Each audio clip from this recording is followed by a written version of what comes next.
Olá, você está aqui em mais uma edição do Ciência na Religião, que é um projeto de extensão da Universidade Federal de Goiás, juntamente com o canal Paz e Bem. E hoje a gente vai conversar um pouquinho, sobre o censo de 2022. Foi feito em 2022, mas foi divulgado alguns dados sobre religião somente agora, e a gente vai repercutir um pouquinho desses dados. E nos interessa basicamente esse número de brasileiros, que tem aumentado, que se dizem sem religião. Só para a gente ter uma ideia, eles já representam hoje 9,3% da população. Então, houve um crescimento aí de mais ou menos 1,3 em relação ao censo de 2010. Em números absolutos, isso significa mais ou menos 16 milhões de pessoas que no Brasil se identificam sem religião. E esse grupo ele já é o terceiro maior, ficando só atrás, dos evangélicos e dos católicos. Então, ele já supera, inclusive, o número de espíritas e o número de seguidores e praticantes das religiões afro-brasileiras. Então, é um número expressivo e que tem crescido, podendo ser verificado aí por meio do censo. Mas quando a gente fala em pessoas sem religião ou espiritualidade sem religião, isso aí é um grupo muito grande que tem, assim, algumas diferenças internas. A gente pode dizer que nesse grupo estão, por exemplo, os ateus, estão os agnósticos, são pessoas, às vezes, que são espiritualistas, mas não seguem, uma religião especificamente. Esse não é um fenômeno exclusivo do Brasil. Já em 2016, a gente tem um dado da Agência Internacional de Pesquisa, a Win Gallup, que demonstrou um crescimento no mundo inteiro de pessoas sem religião. Então, é um fenômeno mundial. E o que é, Então, os espiritualistas ou essa espiritualidade sem religião, que é o que é o tema, do nosso vídeo de hoje, do nosso bate-papo. Ele pode ser traduzido também como uma espécie de espiritualidade livre, uma espiritualidade que se desenvolve além, ou para além, ou dispensando os ritos ou as doutrinas religiosas institucionalizadas. Lembrando que espiritualidade vem de espíritus, que no latim significa atividade do espírito, tá? Na Idade Média, esse sentido ele teve uma conotação, inclusive, até não muito boa, em razão da institucionalização do catolicismo, especialmente no Ocidente, em que os espiritualistas seriam aqueles que acreditavam em seres imateriais, ou seja, os duendes, os fantasmas, acreditavam em seres sobrenaturais, tá? Então, existia até um certo preconceito com essas pessoas, porque elas não pertenciam às religiões tradicionais, às religiões que eram mais institucionalizadas e hegemônicas na história aí do Ocidente.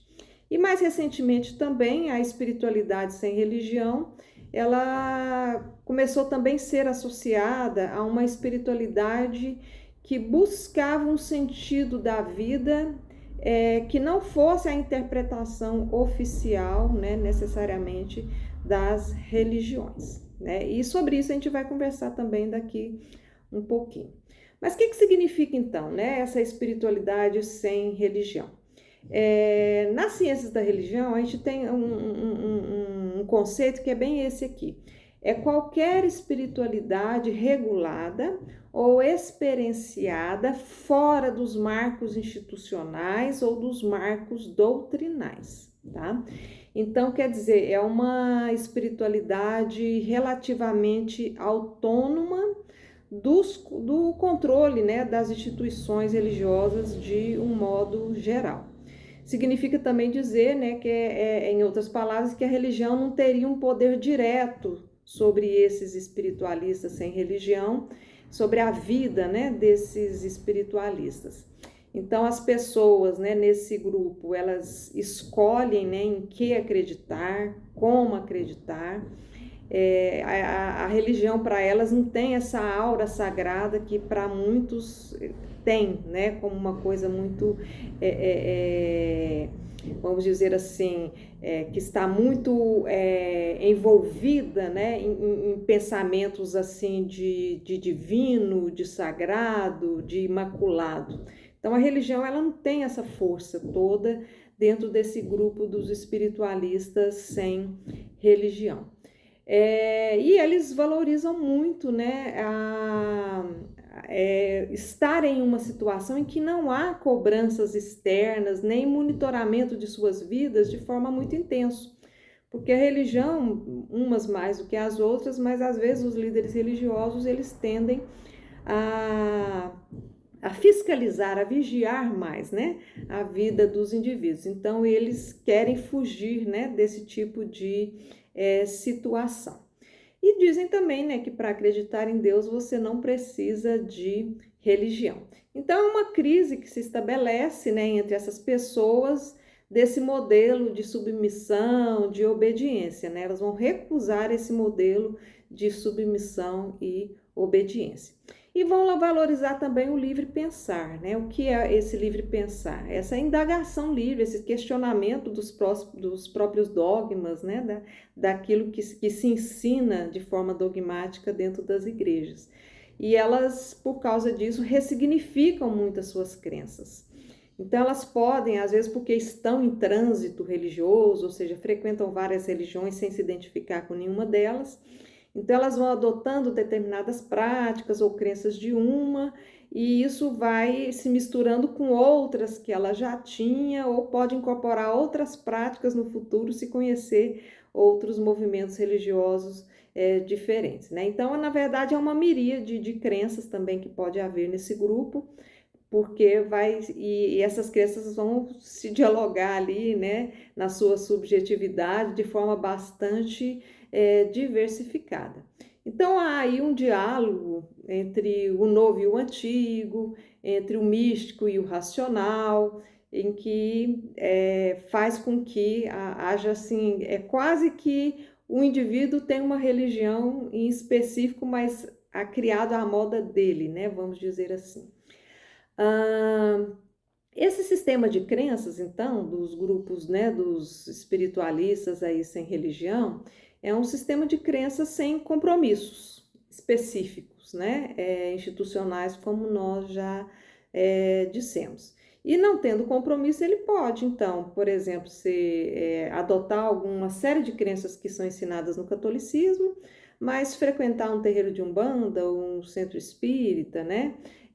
Ou ter simpatia pelo budismo. Então, assim, há isso que a gente está chamando de trânsito religioso sem compromisso específico com uma ou outra religião. E o que é, então, a espiritualidade como busca de sentido? Muito bem, a espiritualidade como busca de sentido, assim, essa é uma condição humana, né? Buscar sentido, vamos dizer assim, sobre um propósito maior na nossa vida, isso sempre existiu, isso faz parte, né, da nossa condição humana. Quer dizer, é você tentar buscar, para além das coisas materiais, para além do seu corpo físico, uma explicação para uma série de coisas, tá? Mas para buscar isso, esse sentido, isso pode ocorrer dentro desse grupo através da meditação, da contemplação da natureza.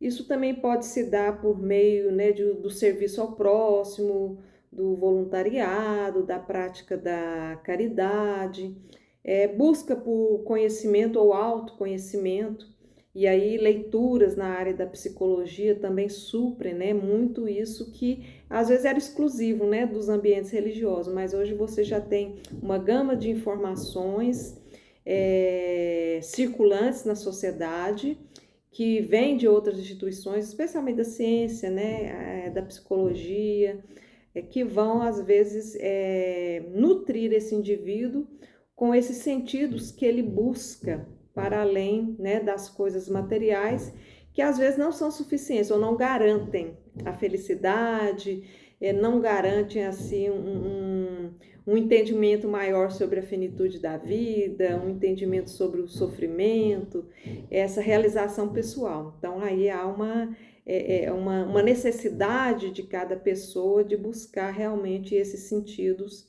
para além das coisas meramente materiais.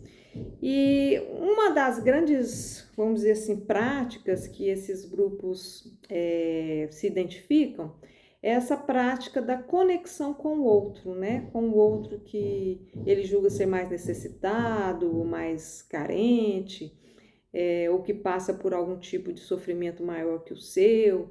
Então, isso promove, né, uma certa empatia, promove a compaixão e a solidariedade maior também dentro desses grupos.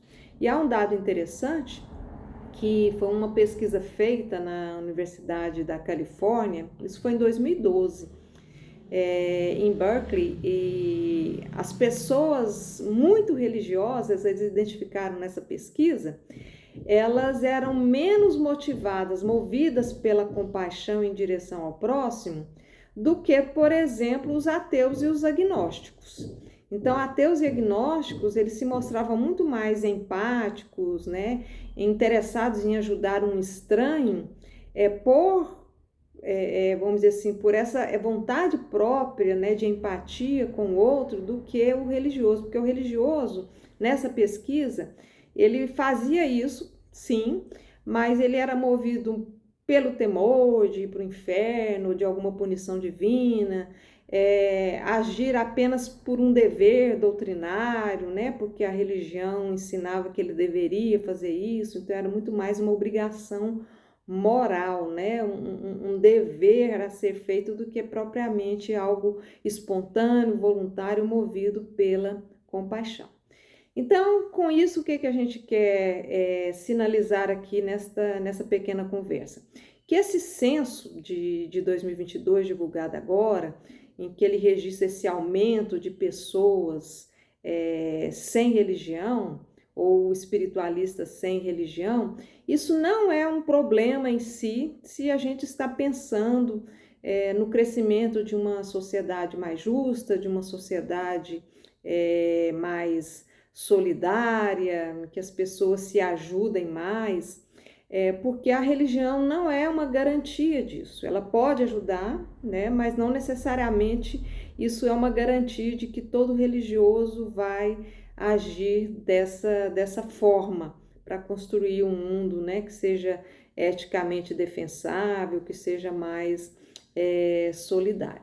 Mas esse censo, ele sinaliza uma coisa importante, né? Sinaliza que as religiões institucionalizadas, de uma maneira geral, elas devem repensar um pouco mais, né, as suas práticas, que são muito dogmáticas, começar a estreitar mais os laços, né, entre os seus seguidores e os membros daquela comunidade em que ela atua, respeitando, né, as liberdades, respeitando aí a autonomia do indivíduo, dialogar mais com a ciência. Isso é muito importante, porque esse grupo, eles leem muita coisa, eles têm acesso a estudos científicos, então a crença dele, as crenças são mais racionalizadas, portanto é legal que as religiões se aproximem também, né, da ciência, e que as religiões também